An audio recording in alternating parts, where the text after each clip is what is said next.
Clicou. Boa tarde. A gente é do trabalho do Método de Negociação, Conciliação e Arbitragem da Faculdade Estácio. Hoje a gente está aqui com o advogado Fernando Marcos. Um prazer ter aqui o senhor aqui com a gente, né? Boa tarde, prazer é meu. Eu queria que o senhor se apresentasse, falasse quando que o senhor formou, como que foi sua caminhada para formar em Direito, o que te fez formar em Direito. Bom, meu nome é Fernando Marcos Faustino. Eu formei da PUC no ano de 2001 em Direito. E minha caminhada, eu era atleta, né? E também concomitantemente a minha atividade esportiva, eu fiz a faculdade de Direito, que é um curso maravilhoso, né? É um curso da vida, do dia a dia. Ano de 2001. Eu queria perguntar para o senhor utiliza muito o método de negociação?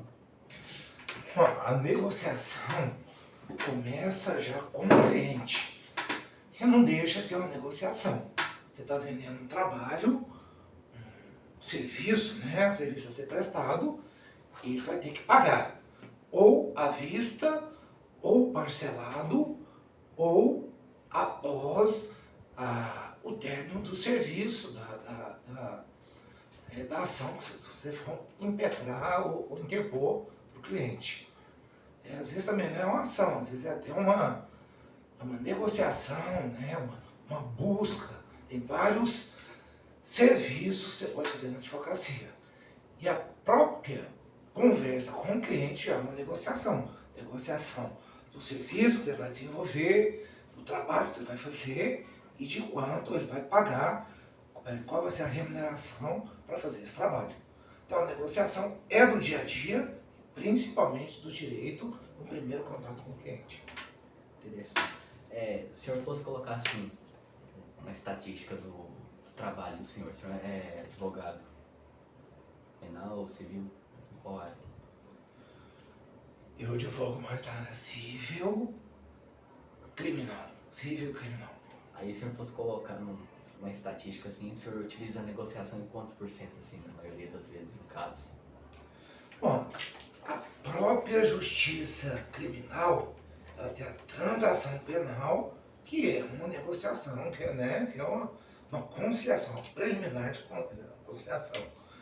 E o próprio Código Civil também, hoje, né, vai ter um artigo, salve o artigo, não sei se é o artigo, mas ele prima pela conciliação, e na própria petição a gente já coloca, né, que é uma audiência de conciliação para tentar resolver o conflito mediante conciliação,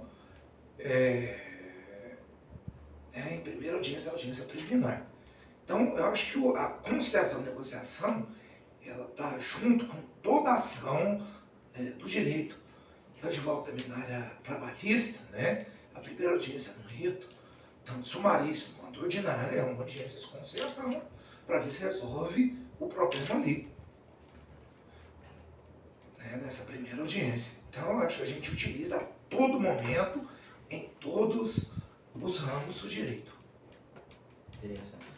Houve algum caso assim que o senhor, tipo assim, optou pela negociação e já resultou no resultado fácil?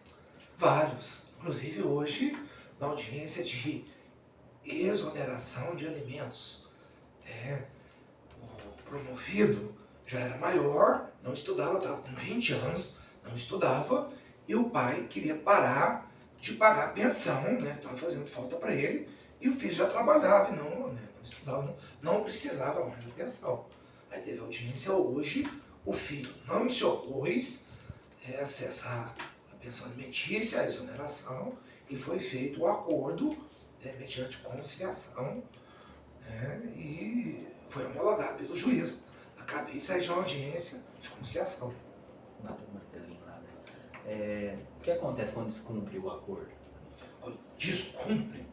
Bom, quando descumpre o acordo, pode entrar com cumprimento de sentença ou execução. O acordo é feito, quando o acordo é feito, seja judicial ou extrajudicial, né? Extrajudicial você tem um contrato, geralmente, se for mediante negociação, para executar o título executivo extrajudicial. E se for mediante sentença, é um título judicial, sentença ou acordo, né? Título judicial, você entra com cumprimento de sentença, né? Para fazer cumprir da melhor forma, sua obrigação de fazer, ou de não fazer, ou de quantia certa, né? Dependendo de qual o acordo que foi feito, você tem um rito e os pedidos corretos a serem feitos ali para fazer cumprir, para fazer valer o acordo, valer a lei. Porque o acordo é a lei entre as partes. O que eu queria perguntar também para o senhor, como funciona a arbitragem, se o senhor poder explicar para a gente como que ela funciona. A arbitragem, geralmente, as partes elegem um terceiro para resolver a questão caso não haja acordo, né? Então, cada um expõe ali os fatos, né? Por que de não concordar com o que a pessoa quer, com a lide, e aquela terceira pessoa, se não houver acordo, vai decidir aquele caso em relação àquelas partes. E, não cumprido, ele é executado, né, a sentença arbitral, judicialmente também com execução ou cumprimento de sentença. E a conciliação? A conciliação é uma cessão, um acordo que é feito entre duas partes, né, e tem uma pessoa para opinar, para interpor, para sugerir formas de resolver aquele conflito das duas pessoas. Então, quando é feita a conciliação, essa pessoa geralmente acompanha as partes, ouve cada uma e propõe, sugestiona formas de resolver aquele conflito, aquela lide. E tipo, há casos assim onde é impedido de ter a negociação, conciliação, arbitragem, onde não tem jeito, tem que ir para o processo jurídico lá? Bom, primeiro, quando uma das pessoas não quer fazer acordo, né? Aí não tem como, aí realmente não tem como ter acordo. Acordo tem que ser ali de comum acordo entre as duas pessoas, por isso que não é acordo, né? E tem algumas situações também, o direito que não tem acordo, por exemplo. É muito difícil ter acordo com, quando a gente fala de créditos, né, públicos, né, do município, do estado, da União, porque você não pode dispor daquilo ali, a não ser que haja alguma portaria, alguma legislação, né, que permita aquela concessão. Geralmente é nem permitido ter acordo nesse tipo de situação, né, porque o patrimônio público é indisponível. A gente falou, né, negociação no ramo do direito, né? O senhor, como professor de jiu-jitsu, pai, cantor, compositor, o senhor utiliza a negociação? A todo momento, a todo momento. Como pai, a gente está sempre cedendo, né? A gente quer que o filho haja de uma forma, né?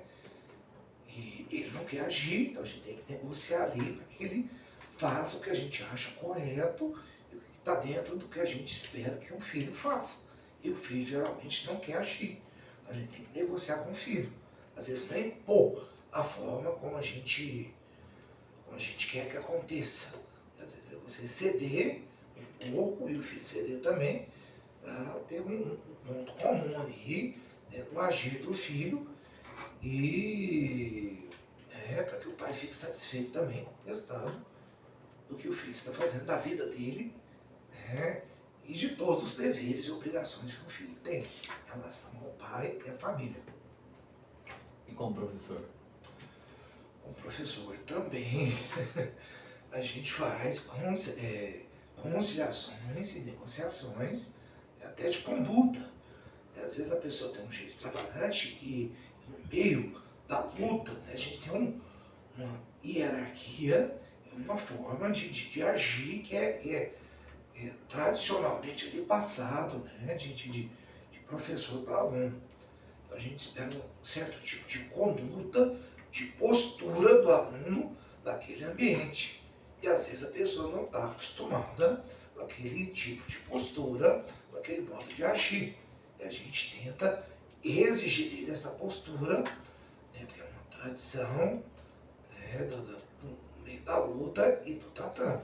Então a gente tem que conversar, negociar, explicar, e às vezes a pessoa não chega àquele ponto, você tem que ceder, né, no meio termo ali, para a pessoa agir da forma como você espera e que todos esperam. Então a negociação é um meio que a gente utiliza na vida toda, tudo, em todos os lugares, em todos os meios, e a gente se vale dela para ter uma convivência urbana melhor com a comunidade, com a sociedade, com um amigo, com um companheiro de trabalho, com um familiar. Né? Então é muito importante a negociação, saber negociar, saber ceder e saber exigir, também saber exigir o que você precisa para ter um resultado melhor de vida. Como, já finalizando, eu queria perguntar assim, o senhor como advogado, aconselha sempre ter um advogado presente na negociação ou é obrigatório ter um advogado presente? O senhor nos diz. Não é obrigatório, né? Mesmo no juizado especial, a gente sabe que até 20 salários mínimos pode ser feito mediante adermação. Mas eu sempre aconselho que tenha um advogado. Por quê? Porque às vezes a pessoa que não é do ramo, ela não sabe nem calcular, por exemplo, alguma obrigação, né? Algum crédito que a pessoa tem direito, e ela sabe dos direitos dela. Então é muito importante o aconselhamento, o acompanhamento de um profissional, de um advogado, para que você tenha melhor êxito ali, né, em exercer a sua cidadania, em buscar os seus direitos. Então, o profissional da área de direito, para mim, é indispensável. Eu acho que é indispensável e muitas pessoas pensam assim também. E o senhor afirma que é melhor ter a negociação em primeiro forma de resolução? A negociação é sempre utilizada principalmente pelos juízes e advogados, que às vezes até nos bastidores ali já começam a negociar, né, para depois entrar para a audiência de conciliação e reduzir a termo. Então, essa negociação pode ser feita inclusive no meio da audiência. Às vezes, na audiência trabalhista, o cliente entra pensando que vai ganhar um valor, está constando na petição inicial ali, e após a instrução você não conseguiu fazer aquela prova. Então, às vezes, abaixa muita expectativa de ganho, de receber, e acaba fazendo um acordo após a instrução. Então, a qualquer momento pode ser feito essa negociação. Às vezes, até após a sentença, da crise na execução do cumprimento de sentença, não consegue receber esse acordo, né? Ele pode ser feito mediante minuta, né, protocolado nos autos, o juiz homologa também, não deixa de ser uma conciliação, um acordo, uma negociação feita entre advogados, entre as partes, né, para que o juiz possa homologar posteriormente. Então, a qualquer momento pode ser feita essa conciliação, é necessária e é bom para as partes, porque às vezes resolve o problema, né, a gente ganha tempo ali. Ainda deixa as partes mais satisfeitas, né? Dependendo, às vezes vai pro juiz, o juiz dá só a causa para um, né? Não, você tá certo, pronto. Às vezes podia chegar no meio termo ali, os dois saíam ganhando, né? Pois é, e às vezes até ganha a ação e não recebe. E às vezes tem uma proposta ali que você viu que vai receber, que vai ser mais vantajosa, que a parte executada livra-se do débito, né?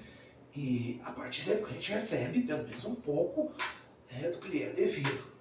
Então, dependendo da situação e do tempo, essa negociação, essa cessão de direitos entre as partes, essa conciliação é muito vantajosa, né, porque surte um efeito ali real para as duas partes. Então, só finalizando aqui, eu vou falar um pouco sobre o senhor, né? Como o senhor disse, formou em 2001, direito, né? 23 anos já. 23 anos de experiência, né, como advogado, né? O senhor luta, né? Hoje eu dou aula, né? Hoje Já dá lutei. aula. Hoje dá aula, fez jiu-jitsu, né? bicampeão mundial, né? Campeão mundial. Cantor, compositor e líder de uma equipe, né? Que é a Brazilian Brothers Jiu-Jitsu. Então, essa entrevista interessante que eu trouxe uma pessoa hoje com uma experiência enorme em negociação. Que a negociação não é só usada no direito, como o senhor Fernando disse. Ela é usada em tudo e as pessoas não têm noção tanto que a negociação é utilizada em luta, né, no campo do jiu-jitsu, boxe, judô, em todas as artes marciais, Com certeza. na música, né? Na música e até a arbitragem, né? Porque tem um árbitro que vai decidir quem luta. Quem ganha a luta. Às vezes tá até aquela confusão lá, 2 pontos aqui, deu errado, você olha assim, né? Aí tem o árbitro que vai decidir quem ganhou a luta. Isso acontece mais. Então a gente vê assim que as pessoas têm que se informar, né? Sobre a negociação. Tem muita gente que não conhece, né? Acha que só ir lá e levar a causa já pro juiz. A gente pode ver que a negociação ajuda demais as pessoas no caso de uma batida de carro. A pessoa bateu na sua traseira, supondo que o preço do valor do reparo fica R$1.000. A pessoa fugiu, aí igual foi o caso do Uber que eu peguei, ele bateu na lateral dele, aí a pessoa falou que vai pagar. Supondo que a pessoa não pague, ele leva ela na justiça, vai ter que pagar, né? Inventando o valor, 10 mil. Se bater o martelo, eu podia muito bem pagar 1.000 negociando com o cara e ficar quieto, né? Com certeza, poderia negociar, fazer um recibo de quitação, e aí você se livrava daquele nego. Então, eu quero agradecer hoje a presença do senhor, muito obrigado por senhor ter vindo. Eu vou deixar o vídeo da entrevista disponível no Instagram, né, do nosso trabalho. Quem que tiver alguma pergunta pode fazer para mim que eu vou tentar responder lá. Muito obrigado a todos. Eu que agradeço.